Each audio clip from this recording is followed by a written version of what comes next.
Welcome to another edition of BCS Podcast. Today, our special guest is Paul Morrow. Welcome, Paul. Thanks for having me. Appreciate it. Cool. So you teach here fifth grade here at Brentwood, and you teach all subjects fifth grade, correct? That's right, all subjects. And then we switch for Bible. I take all the fifth grade boys for Bible, and then Mrs. Ellis takes all the fifth grade girls for Bible class. Okay. So how did you come to Brentwood? And then now you're married and you have kids. Kind of give us a little bit of background. Yeah, so this is year 10 here at BCS, all in fifth grade, and happily married to Anna, who is from Brazil, and I met her in Brazil while I was a missionary. You were a missionary in Brazil? Missionary in Brazil, and our first child, Jonathan, was born. Actually, his birthday is coming up February 9th, 2010, so he's coming up on the big 16. Was he born in Brazil or He was here? born in Brazil, yeah, born in Brazil. Dual It was very citizenship. hot in February there. And so, yeah, dual citizen. Davi was born here in 2017, also dual citizen. So Nice. Yeah. So, yeah, it is true. February, we're southern, northern hemisphere. Right. We switch. So switched. our winter is their summer. right, yeah, there's middle of summer right now, so Okay. very hot. So being that this is one of our Testimony Tuesdays, that plays right into you being a missionary. So how long have you been a Christian, first of all?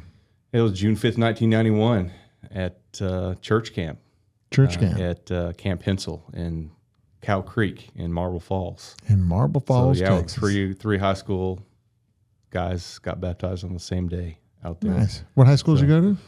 Here, all grades, yeah, kindergarten through 12th grade. So Nice. I'm a lifer, I guess. Yeah, so to and now speak. you teach here. Boy, Yeah, you couldn't once a get bear, enough of always the a place. bear. So Wow, that is pretty cool. Yeah. And so are you the youngest in your family, oldest? Where do you fit in that? I'm the oldest. My brother is in Abilene. He's married and has a son.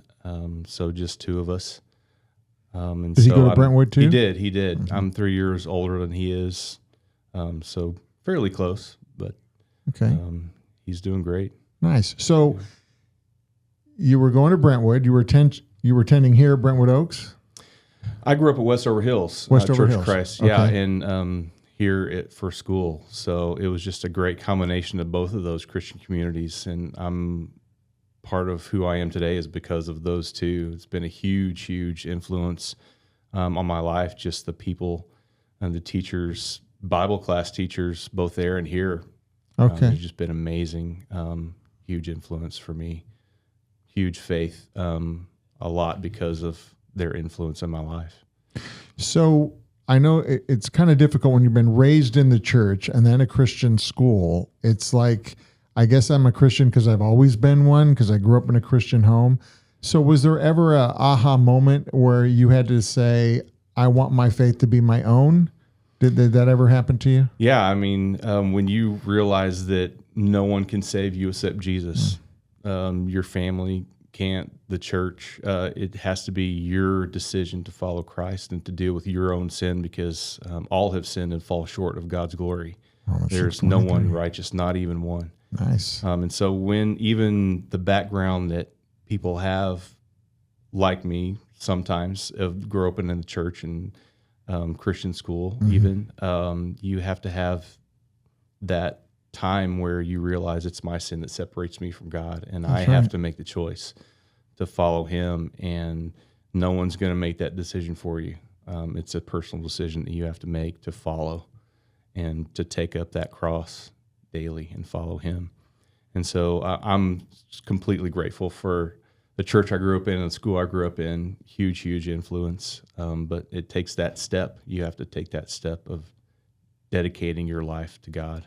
And that's such a great point to make because I know so many people, I've been teaching in Christian schools for many years, that when you're raised in the church and you're raised going to a Christian school, it's kind of hard to differentiate when was that point when you really said, I needed to turn and make a decision for Christ, that you recognize you are a sinner and that you can't save yourself or inherit your faith from your parents. So you were able to do that. And clearly you're having an impact now that you're at Brentwood teaching, and you get opportunities to share that testimony with other kids in similar situations, because sometimes we take our faith for granted and we don't get to realize that there was that aha moment. But for you, not only was it an aha moment, you decided to be a missionary. So can you tell us a little bit about that? Sure. I mean, I went to two great Christian universities, Abilene Christian University and Lipscomb University in Nashville, Tennessee. And just once again, huge, wonderful opportunities to be involved in Christian community at Christian universities. And while I was in Nashville working on my master's degree in education at Lipscomb, there was a team forming to go to Porto Alegre, Brazil. And the church I was going to, there was a couple there who that church was sending to Porto Alegre. And I had another friend who was at Lipscomb who was also going. And I was halfway through my master's degree in education, planning on going into education. And it was after a Sunday night fellowship meal at that church that we were cleaning up. And a lot of times you can tell someone's going to be a missionary, I guess, when they stay late to do all the cleanup and the extra duties. And the husband of that couple, it was just a comment and said, "Paul, it's not too late for you to go to Brazil with us." And it was just a simple comment that God was using to call me to that mission field.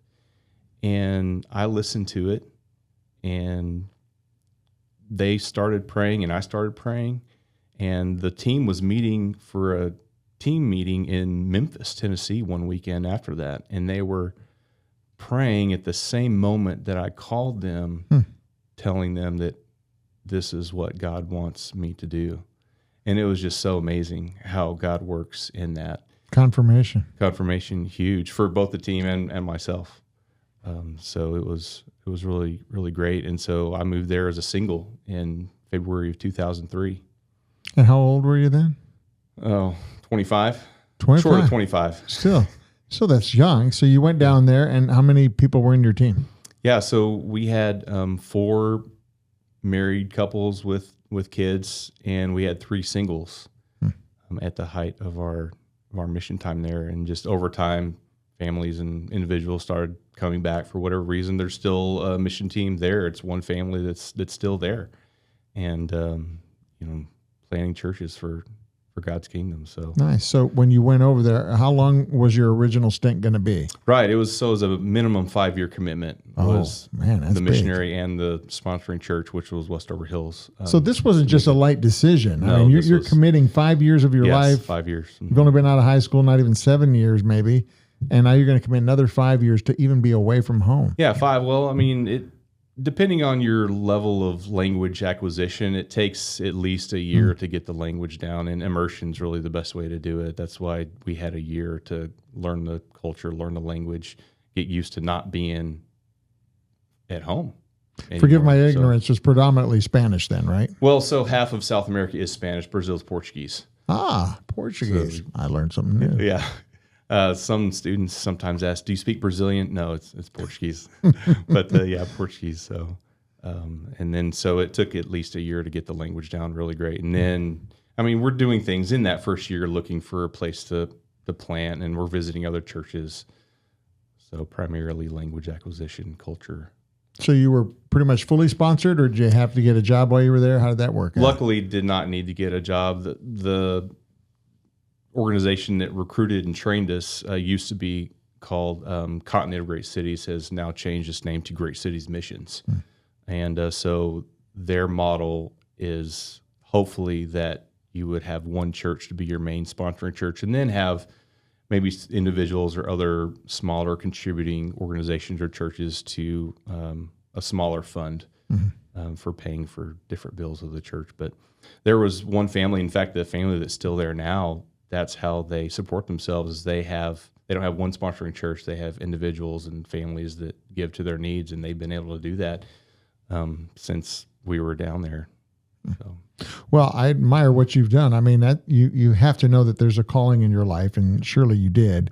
But to make that commitment and knowing that it was going to be 5 years, we have students that go on a short-term missionary trip. But for this, it was 5 years. And so you're down there, you're away from your family, but you were single. And then how did you meet your wife? It was a church barbecue. Yeah, we visited other churches that first year, and there was a church we visited that we met at a barbecue. They had a barbecue once a month, and so we met there. And I didn't speak hardly any Portuguese, and she didn't speak hardly any English. But that was our Opposites first attract. exactly Yeah. right. And so from there, it was just God made history. Her brother was wanting to learn English, and I needed to learn Portuguese, and he started inviting me to do some little mini lessons together. And so that was it. They started inviting me to their home for holidays and things like that, because when you're that far away, you just don't go home Right. all the time. In fact, we went home once every couple of years for a couple of months. So you miss birthdays and special moments like that. And then we started spending more time together, and we were really, really good friends in the beginning. We didn't start dating for a long time. So it was true friendship in the beginning.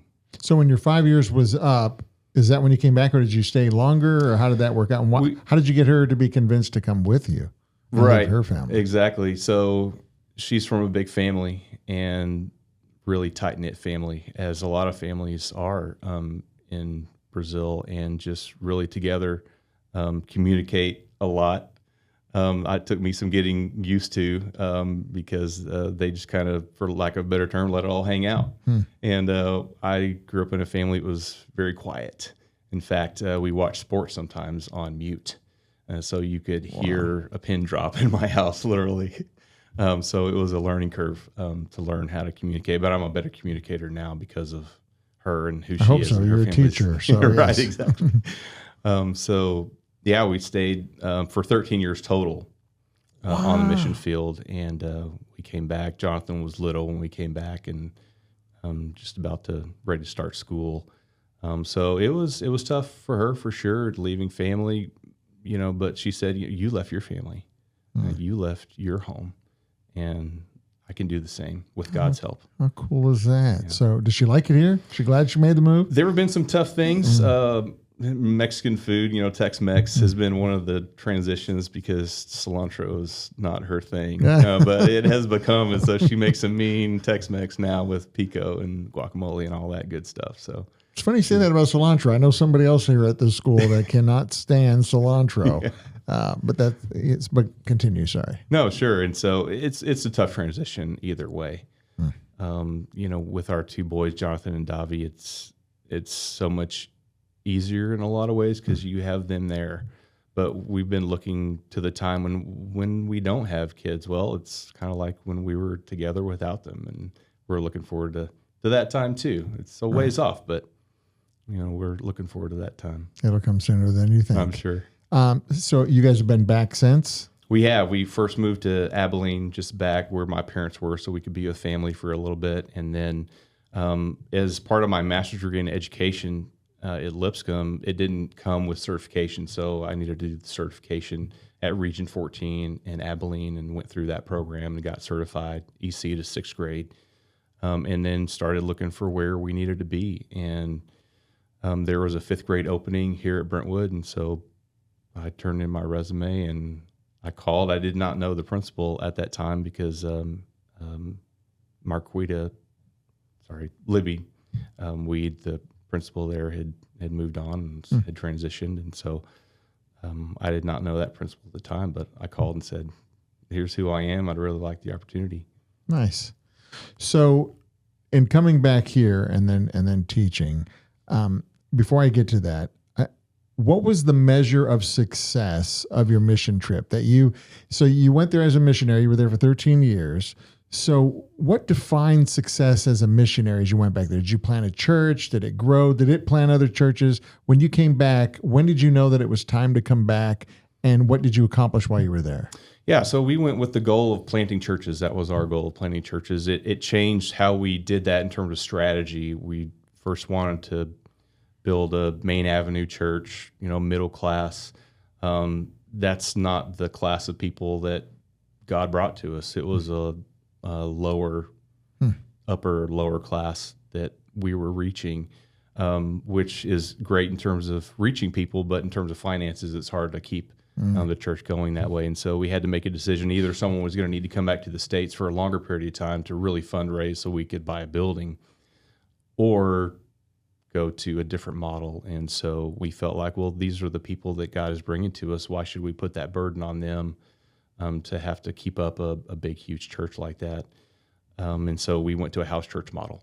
Nice. After that, and did that for a long, long time. And so we broke up into house churches and started having house churches and planted other little house churches. And so, success, were we successful? Absolutely. We did everything that the Lord asked us to do. Whenever Jeremiah was at the end of his life and he had only a handful of converts after preaching all that time, was Jeremiah successful? Did he do what God asked him to do? Yeah, he did. He was obedient. He was obedient. Didn't have a whole lot to show for it. But sometimes you'll see later the work that God does in seeds that are planted in people's lives. And so we continue to see the fruit of that work even now because of the seeds that were planted through us, not because of us, but because of Christ, but through us. Well said. And that's what happens. We don't necessarily see the fruit right away. And maybe we don't ever see the fruit. Exactly. But that's not the point. It's to be obedient to the calling. And it can happen years later. And that's fine. But with a clear conscience that you did what God sent you to do. And he blessed you with a wife and now with 2 kids. And then you come back here and you're teaching at the very school that you attended. And now your kids are attending the very school that you attended. Yeah. It's kind of full circle. That's awesome. Well, and just in terms of mission, Jonathan's about to go to Impact Church in Houston during spring break. And just encouraging opportunities like that are huge. Just to take those opportunities to go serve and let God do the work. Let him use you. Don't get in the way. Yeah. Just let him use you and he will. You're right. And we do tend to do that. We get in the way. Like a pastor friend of mine used to always say, he's not looking for our ability. He's looking for our availability. So to be used by him. So as we get to wrap up, before that, I want to ask, how are you going to, and how are you addressing teaching your own kids now with this full circle of, you grew up in the church, grew up at a Christian school. Now your kids are at a Christian school. They're growing up in the church. How are you helping them to own their own faith apart from what you and your wife are teaching them? Well, it's not too unlike 5th grade, I don't think. And what I've experienced, at least in the classroom, is that we focus a lot on responsibility. It is on you to take care of the items that you need to do. Turn in your assignments on time, just basic things. And so that translates to Christian life also. We have a responsibility to be the light in the world that we have been called to be. And to not get in the way of it. Christ will shine through you if you let him. And just encouraging to be responsible and let Christ work through you. Because alone, there's not much we can really do, but with Christ in us, with God on our side, anything is possible. That's right. Yeah, well said. I couldn't say anything better. And then lastly, so now that you have 5th grade boys for Bible, years ago when I was in the classroom and I taught, I would ask the students, who do you go to when you get a spiritual question? Do you go to mom or you go to dad? And 99.9% of the time they said they go to mom. And I would ask, why do you not go to dad? And they said, well, is it dad's busy? Is he out of town? What is? And they said, no, it's just that mom's the one saying, get up, we're going to church. Mom's the one in the Bible study or in a prayer group. So do you find that to kind of be the same here with the 5th grade boys? Or do you think that dads are more involved in their kids' life? What do you see right now? I know dads are involved in their kids' lives. It may not look like what moms are involved in with their kids' lives, but they are. A lot of times, at least for 5th grade boys' Bible, they're much more prone to ask a question when it's just guys in there. And when they're not, they can write it on a piece of paper without their name on it and turn it in. Say, hey, can we talk about this? And we do.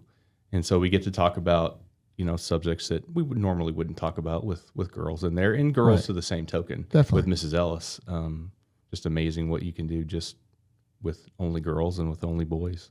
And they're at the perfect age because they're starting to ask those questions. They're starting to make that transition from being a little kid to they're transitioning into the high school years. So you have them at a very interesting time when they're asking those tough questions and will help formate them in their high school years, which eventually on to manhood. So very important role that you do here at Brentwood. We appreciate what you do, especially your heart for ministry and the heart for the kids. Thank you for stopping by today. I appreciate your time. Thank you, Joe. Appreciate it. Love to be here. And like we always end our show, we say it's always a great day to be a bear. To be a bear.